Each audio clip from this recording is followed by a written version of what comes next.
Welcome to week 11. Today we're shifting from theory to practice, and specifically, we're talking about how to construct a policy brief. Up to this point, we focused on policy analysis frameworks and assessing evidence, so now we need to put these together, applying them to communicate findings and recommendations effectively. Policy briefs are typically the main tool that we use to translate research into actionable information for policymakers, and that's because they bridge the gap between data and decision making. So by the end of this session, you should feel confident designing one yourself. Here are our key objectives today. First, you'll learn to distinguish a policy brief from other evidence-based publications. Um, Second, you'll go over the different types of policy briefs and what makes an effective one. Finally, we'll break down the structure and core elements of a strong brief, what sections to include, how to present data persuasively, and how to balance scientific rigor with clarity and brevity. And remember, the best briefs don't just inform, they influence, but not overtly. So let's ground this in the broader policy analysis process that we've been using. Patents Wiki and Clark tell us that policy analysis starts with verifying and defining the problem. And then when we get to displaying and distinguishing among alternatives, this is where the policy brief becomes crucial because it's the tool that communicates those options to decision makers in a clear, actionable way. So while policy analysis is the process of generating evidence and comparing options, the policy brief is that product that distills the findings for a non-technical audience. And often, I have to tell you, these occur under time pressure. So what's exactly a policy brief? The Writing Center at UNC Chapel Hill has a really good description actually, saying that it's a concise summary of information that helps readers understand and make decisions about government policies. And that's key because it's not just a research summary, it's a decision-oriented communication. It summarizes evidence, outlines policy options, and goes a bit further by recommending one specific course of action generally. So the tone depends on your audience and purpose, but an internal government memo might stay more neutral, while an advocacy brief clearly argues for a specific change. And policy briefs serve multiple purposes depending on the context. They may provide enough background for readers to understand specific issues, especially if they're not themselves experts. They also motivate urgency, helping readers see why the issue matters now. Some briefs are objective, presenting several alternatives without taking a stance, while others are more advocacy focused, as I mentioned, presenting evidence to support one preferred option. Ultimately, every good policy brief aims to stimulate a decision, whether it's allocating resources, adopting new legislation, or implementing a program, and therefore the brief should make the next step in the policy analysis or policy implementation process more clear and compelling. So there are actually several types of policy briefs. Here are four most commonly used. Each serves a different purpose. For example, the information brief summarizes research on a method or policy approach. You can think of it more as background reading for policymakers. The policy brief focuses on describing a problem and its implications when there's no clear solution yet, and it's ideal for the problem identification phase. And the policy brief goes a step further. This is the one that we're presenting on today and you'll be using in the course. It outlines options and evidence-based practices for addressing the issue. It's most relevant during policy development and enactment, whereas a policy impact brief evaluates how a policy has performed during implementation. It summarizes health, economic, and budgetary effects, and it's used later in the policy cycle during monitoring and implementation.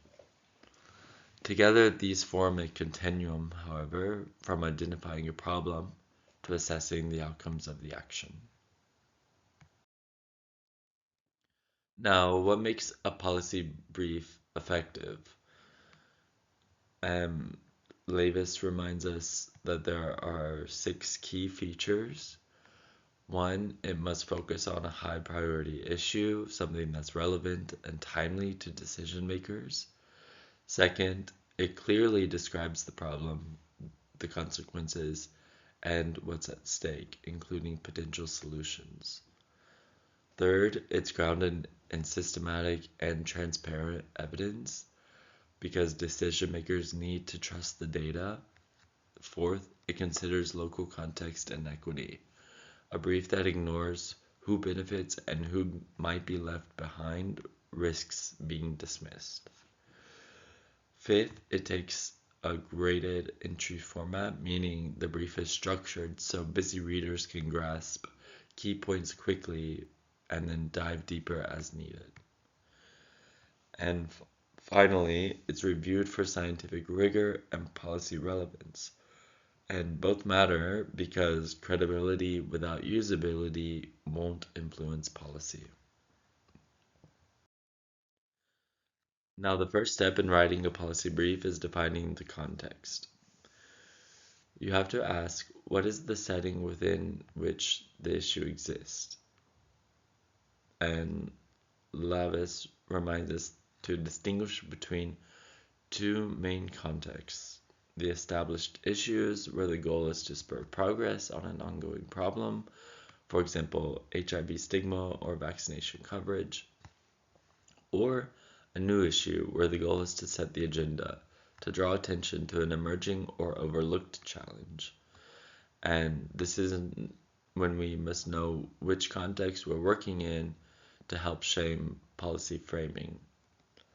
The urgency of the message and the type of evidence you present are also uh, important to consider as a context um, piece of information.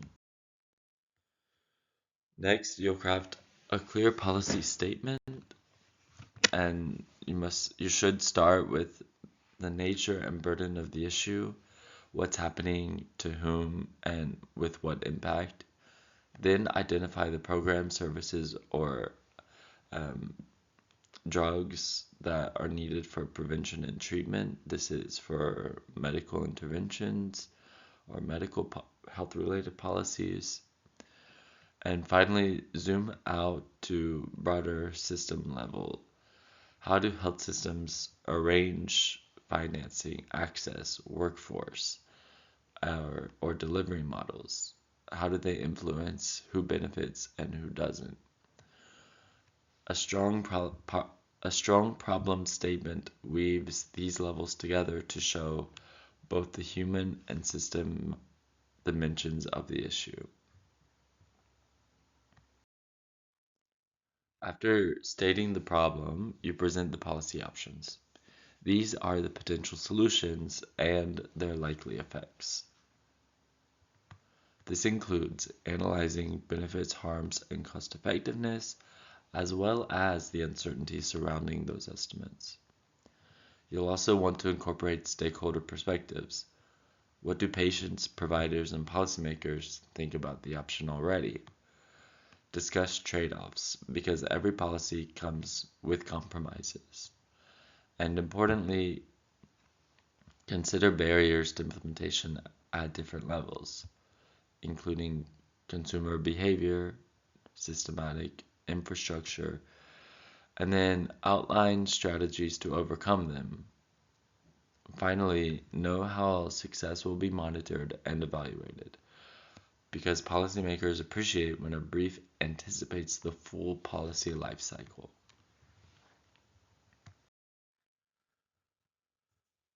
Next, we'll focus on how you integrate research into your policy brief. Start by using simple, clear language and reserve detailed data or technical methods for your appendices. Be transparent about how evidence was identified, selected, and assessed. For instance, if you drew on systematic reviews about intervention effectiveness, briefly note your inclusion criteria and quality assessment criteria. You should also critically appraise your evidence. Were any relevant studies missed? Were methods reproducible? Did they account for key population subgroups? And finally, ask whether the evidence is locally applicable, because decision makers may want to know if findings from other contexts translate to their own. For example, whether you might ask whether a Canadian cost effectiveness study holds up in New York City's health system.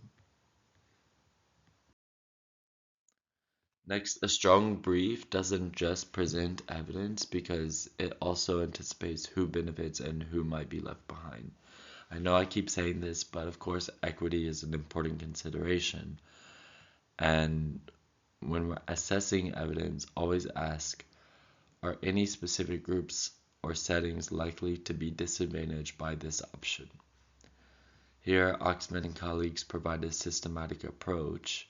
Start by identifying relevant systematic reviews and assessing their reliability.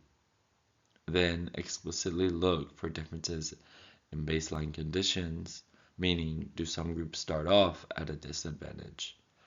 Next, examine whether there are differences in access or quality of care that could affect impact. And finally, consider how implementation might reduce or exacerbate inequities.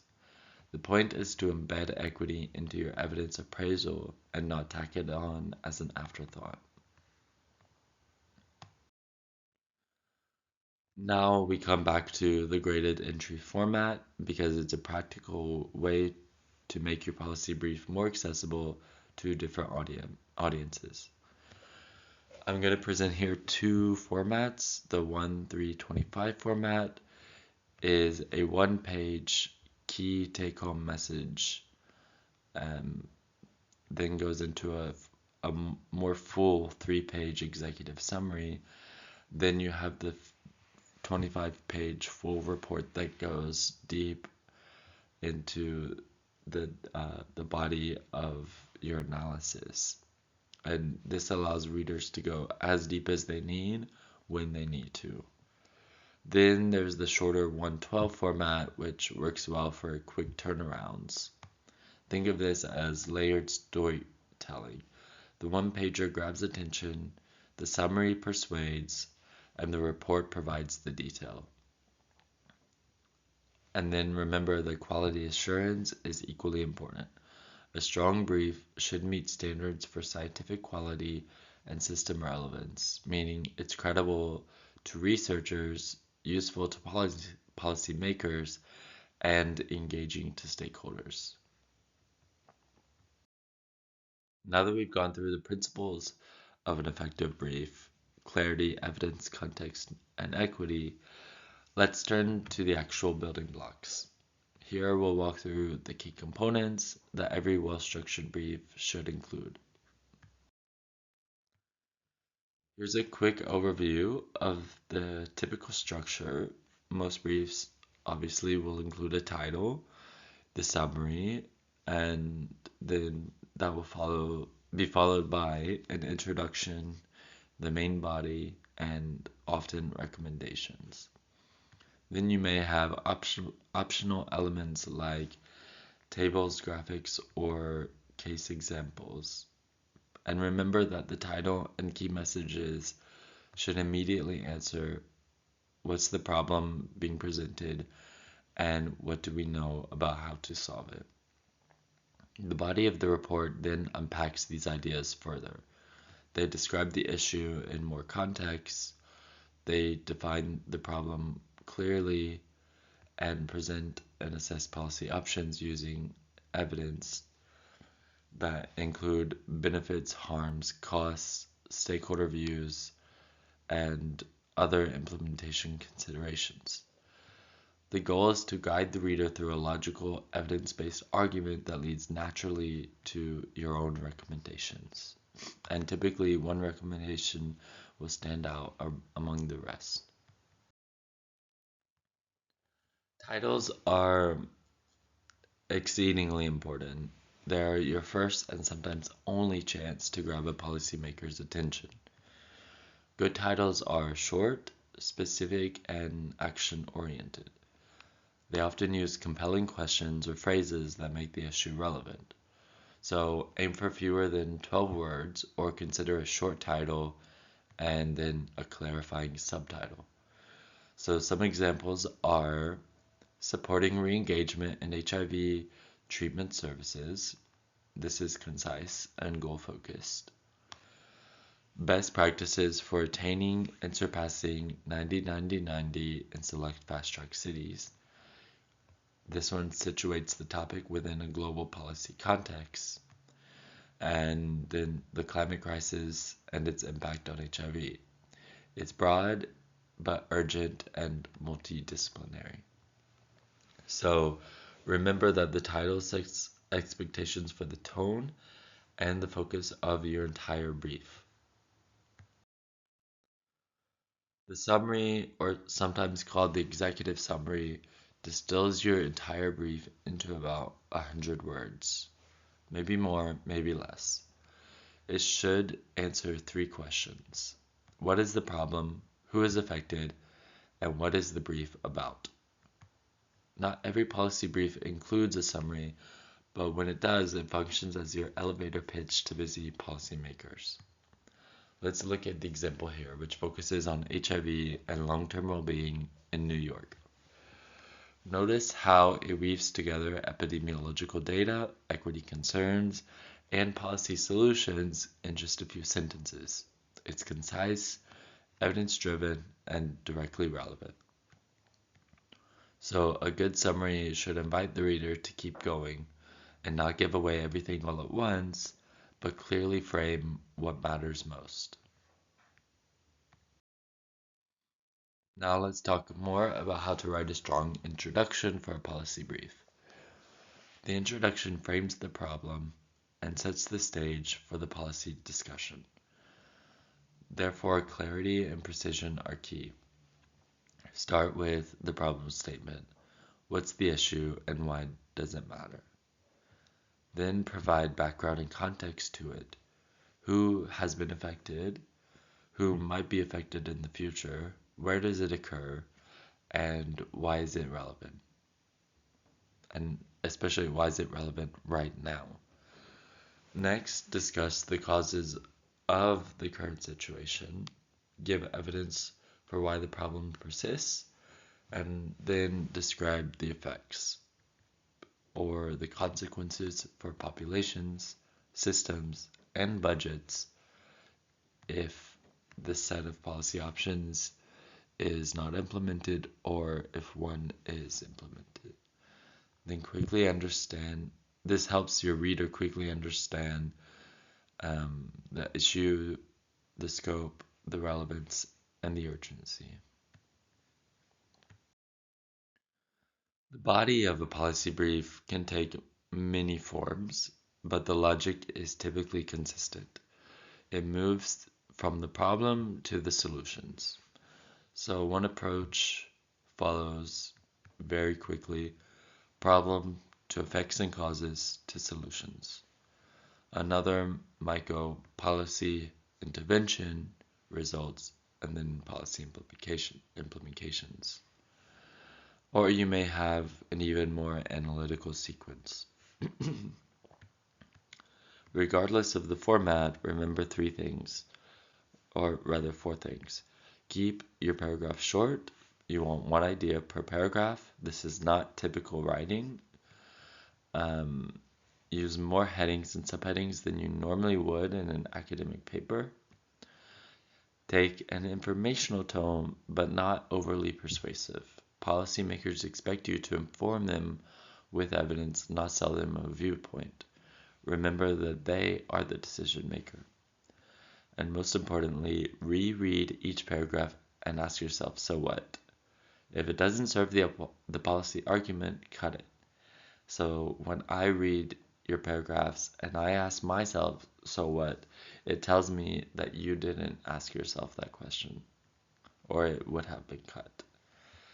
And remember, above all, that the body is where evidence meets persuasion.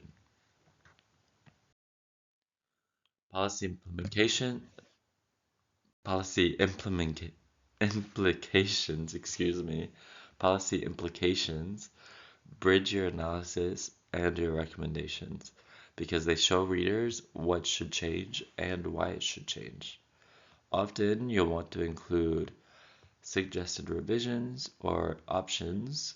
These are the different pathways policymakers could take, effects of those changes supported by the evidence, and then advantages and disadvantages for each one. What's gained, what's at risk, and where are the trade-offs.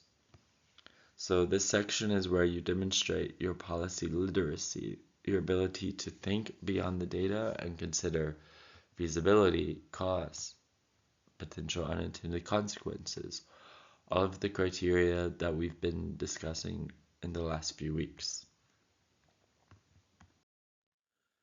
Then then recommendations are the heart of your brief. These are the take-home messages that you want decision makers to remember.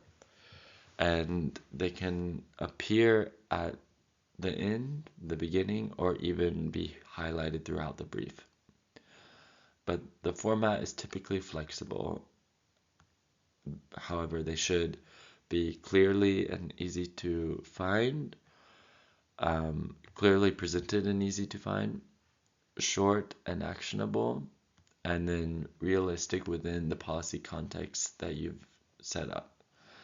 Also, these should be grounded entirely in your analysis, so nothing new should be presented during the recommendations. And policymakers appreciate brevity, so typically you want to prioritize 2 or 3 strong, feasible recommendations over a long wish list. I would say no more than 4 typically. And finally, there's a few optional but often useful elements that can evaluate your policy brief. Typically, you'll want to remember that the brief is not exclusive work of the authors because others usually help provide evidence or important points to include. So you'll want to acknowledge these contributors. As well, you can include sidebars or boxes, which can be more visually appealing for key statistics or quotes, as well as tables or graphics to visually summarize data. If you use cases or interviewed key informants, cite them briefly to increase credibility.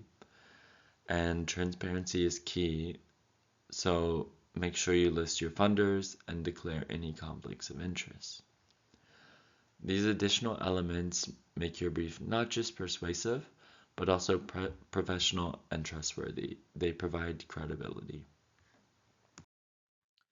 Okay, so that wraps up the session on constructing a policy brief. Remember that the goal of a policy brief is not to showcase how much you know, it's to translate evidence into insight that policymakers can act on. So as you draft your own, remember to think about the audience, timing, and framing, and don't just copy paste what you've been doing in the last several assignments. You can, of course, draw from those assignments, but make sure you're starting with the brief from scratch, going section by section, and making sure the sections flow one to the other so that you have one coherent piece. Your task is to make complex evidence usable. That's what gives research real power in the real world. So thank you for your attention, and I look forward to seeing you in the next session where we will discuss projected outcomes, weighing trade-offs, and making choices.